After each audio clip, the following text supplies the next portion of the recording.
Okay, अगर मैं आपसे पूछता हूँ कि आप एक पेपर, एक कागज का टुकड़ा लो, तो आप उसे कितनी बार फोल्ड कर सकते हो? और ये कागज एक नॉर्मल पतला कागज है जो कि एक नॉर्मल बुक के पेज में होता है।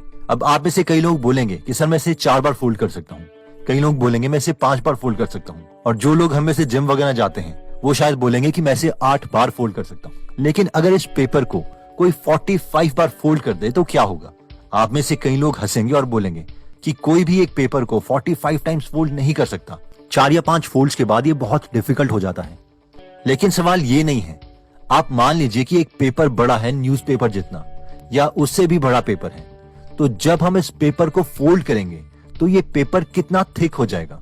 क्या ये आपके मोबाइल की विड्थ जितना थिक हो जाएगा, या ये आपकी हाइट जितना थिक हो जाएगा, या आपके घर की बिल्डिंग की हाइट जितना थिक हो जाएगा, या फिर कोई बात नहीं, आप इस वीडियो को पॉज कर सकते हैं और आप गेस कर सकते हैं कि इसकी थिकनेस कितनी हो जाएगी। आई होप आपने गेस कर लिया होगा।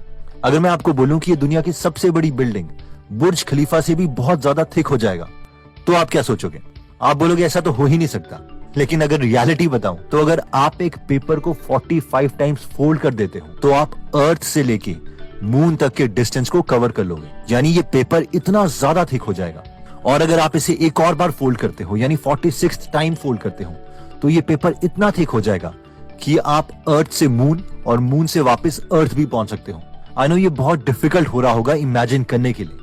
और इससे पहले कि मैं कंपाउंडिंग के कॉन्सेप्ट को और डिटेल में एक्सप्लेन करूं, इस एग्जाम्पल को हम थोड़ी सी सिंपल भाषा में कैलकुलेशंस करके देखते हैं कि जो मैंने बोला है वो ठीक भी है या नहीं। देखो, एक पेपर की थिकनेस ऑलमोस्ट होती है 0.001 सेंटीमीटर। अब अगर हम इस पेपर को पहली बार फोल्ड करते हैं तो इसकी थिकनेस हो जाएगी 0.002 सेंटीमीटर। एक और बार फोल्ड करते हैं तो इसकी थिकनेस होगी 0.004 सेंटीमीटर। एक और बार करते हैं तो 0.008 सेंटीमीटर। एक और बार करते हैं तो 0.016 सेंटीमीटर एंड सो ऑन। लेकिन अगर इसे हम 10th टाइम फोल्ड करते हैं तो इसकी थिकनेस हो जाएगी 1.024 सेंटीमीटर। 20th टाइम फोल्ड करते हैं तो ये 1048 सेंटीमीटर हो चुका होगा, यानी 34 फीट के आसपास, जिसका मतलब है कि अप्रोक्सीमेटली 3 फ्लोर की बिल्डिंग जितना थिक। 45th टाइम अगर इसे हम फोल्ड करते हैं तो ये 3.5 लाख किलोमीटर थिक हो गया होगा, यानी जितना डिस्टेंस अर्थ से लेकर मून तक का है। और अगर आप बस इसे एक और बार फोल्ड कर दूं तो ये 7 लाख किलोमीटर के आसपास हो जाएगा, यानी हम अर्थ से मून और वापस मून से अर्थ भी आ सकते हैं। कंपाउंडिंग के इफेक्ट को एक और इंटरेस्टिंग एग्जांपल से समझा जा सकता है। मान लीजिए आप सुबह 8 बजे एक एम्प्टी टेस्ट ट्यूब लेते हैं और उसमें 5-6 पेनिसिलिन के बैक्टीरिया डाल देते हैं, और मान लीजिए कि हर एक बैक्टीरिया खुद को हर एक सेकंड में डबल कर सकता है। अगर आपको पता है कि दिन में 12 बजे ये टेस्ट ट्यूब फुल हो जाती है, तो सवाल ये है कि टेस्ट ट्यूब आधी कब थी? आप में से जो लोग इंटेलिजेंट है वो समझते हैं कि 12 बजने से जस्ट 1 सेकंड पहले ये टेस्ट ट्यूब हाफ थी, क्योंकि बैक्टीरिया खुद को हर सेकंड में डबल जो कर रहा है। लेकिन जस्ट इमेजिन कि 12 बजने से सिर्फ 6 या 7 सेकंड पहले क्या हुआ होगा। अगर कोई उस वक्त टेस्ट ट्यूब को देख रहा होगा तो वो ऑलमोस्ट खाली लग रही होगी, क्योंकि उसमें बहुत ही कम बैक्टीरिया दिख रहे होंगे। और हम सोचेंगे कि हाँ यार सब ठीक है, अभी तो पता नहीं कितना टाइम लगेगा इस पूरी टेस्ट ट्यूब को भरने में, क्योंकि पिछले 3 या 4 घंटे में ये सिर्फ टेस्ट ट्यूब इतनी सी ही भरी है। लेकिन सिर्फ 5 या सेकंड्स के बाद क्या होगा?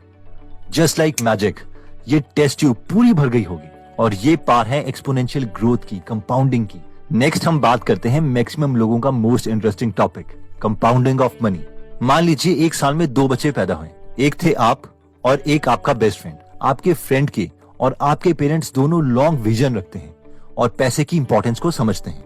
इसलिए आपके पैदा होने पर आपके रिश्तेदारों ने जितने भी आपके लिए गिफ्ट दिए थे या पैसे दिए थे, उन सब पैसों को इकट्ठा करके आपके पेरेंट्स ने उन्हें बेचकर आपके लिए 1 लाख रुपए जमा कर दिए थे एफडी में, 15% सिंपल इंटरेस्ट रेट पे। वहां पर आपके फ्रेंड के पेरेंट्स ने भी अपने बच्चे के पैदा होते ही 1 लाख रुपए निफ्टी इंडेक्स फंड्स में डाल दिए, जहां पर उन्हें भी ऑन एन एवरेज 15% का रेट ऑफ रिटर्न ही मिल रहा था। लेकिन ये कंपाउंडेड होना था। दोनों पेरेंट्स का गोल ये था कि बच्चों को तो पेंशन नहीं मिलेगी, क्योंकि गवर्नमेंट स्कीम्स ही ऐसी ला रही है, इसीलिए ये पैसे आप लोगों के रिटायरमेंट में काम आएंगे। यस, वो इतने लॉन्ग विजनिस्ट थे कि उन्होंने अपनी रिटायरमेंट नहीं बल्कि आपकी रिटायरमेंट का भी सोच लिया जब आप पैदा हुए थे।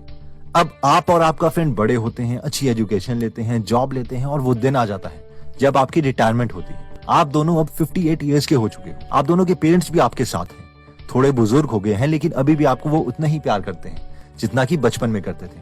वो आप दोनों को बताते हैं कि आप लोगों के लिए उन्होंने बचपन से ही पैसे जोड़े थे जो आप आज विड्रॉ कर सकते हैं। आप बैंक में देखते हैं और आपको पता चलता है कि 15% सिंपल इंटरेस्ट के हिसाब से वो पैसे 9.7 टाइम्स हो गए हैं, यानी 9,70,000 रुपए।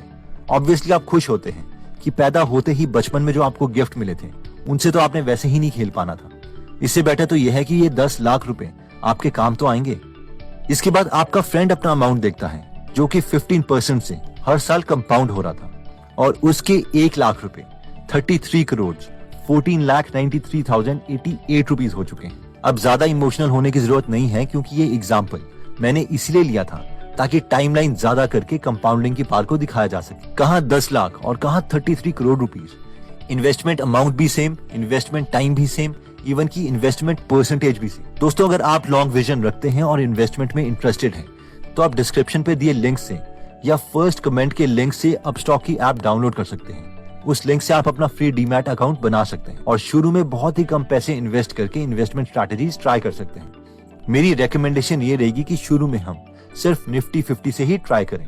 नेक्स्ट पॉइंट कहता है compounding in health. Just imagine 3 दोस्त हैं, राम, श्याम और राहुल। तीनों आइडेंटिकल, वेट भी आइडेंटिकल, ईटिंग हैबिट्स भी आइडेंटिकल, इवन एक्सरसाइज हैबिट्स भी आइडेंटिकल। इन तीनों का वेट्स भी एग्जैक्टली सेम है, 75 kg। इन तीनों को हर शाम खाना खाने के बाद एक आदत है, ये सब एक चॉकलेट जरूर खाते हैं। अब इनकी ईटिंग हैबिट्स में सिर्फ एक चेंज आता है। राहुल शाम को एक्स्ट्रा चॉकलेट खाना शुरू कर देता है, राम रात को चॉकलेट खाना बंद कर देता है और श्याम अपने में कोई चेंज नहीं लाता। अब 3 सालों के बाद राहुल, जो कि एक एक्स्ट्रा चॉकलेट हर रोज खा रहा था, उसका वेट 93 kg हो जाता है, जबकि श्याम का सेम वेट ही रहेगा और राम का वेट 75 kg से 57 kg के आसपास हो जाता है। ऑब्वियसली हर रोज इस एक एक्स्ट्रा चॉकलेट से राहुल ने 17.7 kg का वेट गेन कर लिया, जो कि फाइनली लीड कर सकता है हाई कोलेस्ट्रॉल लेवल, फ्रस्ट्रेशन और बाकी बीमारियों को। पॉइंट ये है कि एक छोटा सा चेंज लंबे समय में एक कंपाउंड इफेक्ट क्रिएट कर सकता है।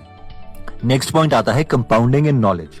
वॉरेन बफेट बोलते हैं कि हर रोज कुछ ना कुछ टाइम इन्वेस्ट करो नॉलेज में, ऐसे ही नॉलेज बिल्ड होती है और हमें कंपाउंड इंटरेस्ट देती रहती है। क्या आपको पता है कि जब इलॉन मस्क यंग थे और अपनी इनिशियल कंपनी पेपैल खोल रहे थे तो वो स्टीव जॉब्स से एक पार्टी में मिले थे, जहां पर स्टीव जॉब्स ने इलॉन मस्क को बहुत बुरे तरीके से ट्रीट किया था, ऑब्वियसली क्योंकि वो इतने फेमस नहीं थे। I did try to talk to him once at a party and he was super rude to me. लेकिन अगर आज स्टीव जॉब्स जिंदा होते तो वो इलॉन मस्क से अच्छे से बात करते, क्योंकि इलॉन मस्क की नॉलेज अब कंपाउंड हो गई है और सोसाइटी में भी उन्होंने बहुत कंट्रीब्यूट किया है। आपको पता है कि अगर आप हर रोज सिर्फ 10 पेजेस भी पढ़ते हो तो आप एक साल में 15 से 18 बुक्स कंप्लीट कर सकते हो, विच इज आउटस्टैंडिंग। वो कहते हैं ना कि जो इंसान बुक्स नहीं पढ़ता उसका ब्रेन भी उतना ही रह जाता है जो बेचारा पढ़ ही नहीं सकता। तो point is spend at least 15 to 20 minutes a day for your knowledge, because investment in knowledge pays the highest interest। तो एक बार अगर हम सारे पॉइंट्स को एक साथ देखें तो शुरू में हमने सबसे पहले देखा था कि एक पेपर को अगर हम 45 टाइम्स फोल्ड कर देते हैं तो उसकी थिकनेस इतनी हो जाएगी कि वो अर्थ से मून तक का डिस्टेंस कवर कर सकती है। एक और बार यानी 46 टाइम अगर हम इसी पेपर को फोल्ड करते हैं तो ये मून से वापस हमें अर्थ तक भी पहुंचा देगी। फिर हमने पेनिसिलिन बैक्टीरिया की बात की थी। अगर उनकी ग्रोथ भी कंपाउंड हो रही है तो कैसे 5 सेकेंड में बैक्टीरिया ऑलमोस्ट खाली टेस्ट ट्यूब से पूरी टेस्ट ट्यूब में भर सकता है, जिससे हमें कोरोना वायरस की ऑब्वियसली याद आ जाती है। इसके बाद हमने देखा था कि कैसे 58 इयर्स में 15% सिंपल इंटरेस्ट 1 लाख को 10 लाख के करीब पहुंचा देता है, लेकिन वहीं पर कंपाउंड इंटरेस्ट 1 लाख को 33 करोड़ के आसपास बना देता है। उसके बाद हमने कंपाउंड इफेक्ट हेल्थ में देखा था कि कैसे 125 कैलोरी की एक चॉकलेट खाने से 3 साल में कैसे किसी का वेट 17 kg तक बढ़ सकता है, जिससे ऑब्वियसली आगे क्यूमुलेटिव इफेक्ट हो जाता है। और फाइनली हमने देखा था कि हर रोज सिर्फ 15 से 20 मिनट अगर हम अपनी नॉलेज को स्पेंड करते हैं तो हम साल की 10 से 15 बुक्स कंप्लीट कर सकते हैं। अगर हम पढ़ना नहीं चाहते तो हम कम से कम ऑडियो सुन सकते हैं जब हम कोई अनप्रोडक्टिव काम कर रहे हो, जैसे कि ब्रश करना या ट्रैवलिंग करना एक्सेट्रा। दोस्तों, अगर आप कंपाउंडिंग के प्रिंसिपल को अपनी लाइफ में इंप्लीमेंट करना चाहते हैं तो जस्ट स्पेंड 15 to 20 मिनट्स जब भी आप फ्री हो, वॉकिंग कर रहे हो, जिम कर रहे हो या कोई भी वॉशरूम में क्यों ना हो, listen to one great idea जो आपको सक्सेस की तरफ ले जाएगा। शुरू के 20-30 दिन तो लगेगा कि कुछ नहीं हो रहा, लेकिन फिर एक्सपोनेंशियल ग्रोथ स्टार्ट होगी। तो अगर आप अपनी नॉलेज में टाइम इन्वेस्ट करना चाहते हैं तो आप गीगल ऐप डाउनलोड कर सकते हैं, जहां पर हिंदी में फ्री में 130 से ज्यादा बुक समरीज अवेलेबल हैं, जिन्हें आप पढ़ भी सकते हैं और सुन भी सकते हैं। अगर आप अपनी नॉलेज में कंपाउंडिंग चाहते हैं तो इस एप्लीकेशन का लिंक हम डिस्क्रिप्शन और फर्स्ट कमेंट में दे देंगे। दोस्तों, अगर आपको लगता है कि आपके किसी फ्रेंड या फैमिली मेंबर की ये वीडियो काम आ सकती है तो ये वीडियो आप उनके साथ जरूर शेयर करें। अगर आप हमारी वीडियोस मिस नहीं करना चाहते तो हमारा पेज लाइक करने के बाद 3 डॉट्स के बटन को प्रेस करके फॉलो के बटन को सिलेक्ट कीजिए और फाइनली सी फर्स्ट के ऑप्शन को सिलेक्ट कर लीजिए। इससे आपको हमारी हर पोस्ट मिलती रहेगी। जय हिंद।